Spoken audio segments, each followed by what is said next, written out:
నమస్తే. ఈరోజు మనం కౌరవుల జన్మం గురించి తెలుసుకుందాము. ఇప్పుడు హస్తినపురానికి రాజు ధృతరాష్ట్రుడు. తాను ఒక అందమైన స్త్రీని వివాహం చేసుకున్నారు. ఎవరో కాదు, గాంధారి.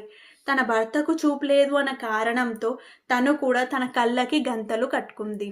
ఒకరోజు వ్యాస మహర్షి వచ్చాడు వాళ్ళ రాజ్యానికి. తనకి ఎంతో భక్తితో సేవ పూజలు అందించింది గాంధారి. ఇది చూసి వ్యాస మహర్షి గాంధారికి ఒక అద్భుతమైన వరాన్ని ప్రసాదించాడు. ఏంటంటే తాను 100 మంది సంతానం కలుగును అని చెప్పేసి. కొన్ని రోజుల తర్వాత గాంధారి గర్భం దాల్చింది. అంటే గర్భవతి అయ్యింది.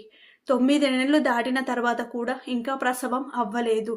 దీంతో గాంధారి కోపంతో తన గర్భంపై గట్టిగా ఇలా కొట్టింది. అప్పుడే ఒక మాంసపు ముద్దకు జన్మనిచ్చింది.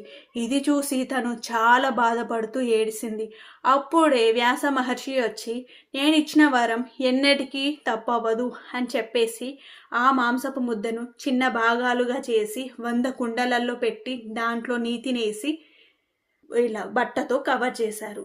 అప్పుడే కొన్ని రోజుల తర్వాత ఒక కుండ నుంచి ఒక బాబు జన్మించాడు. తానే దుర్యోధనుడు. తాను జన్మించగానే భయంకరమైన శబ్దాలు వచ్చాయి అడవి నుంచి. ఇలా కొన్ని రోజుల తర్వాత మిగతా 99 కుండల నుంచి పిల్లలు జన్మించారు. ఇలా కౌరవులంటే 100 మంది అంటే 100 మంది, 99 మంది అబ్బాయిలు, ఒక్క అమ్మాయి దుస్సల. నమస్తే.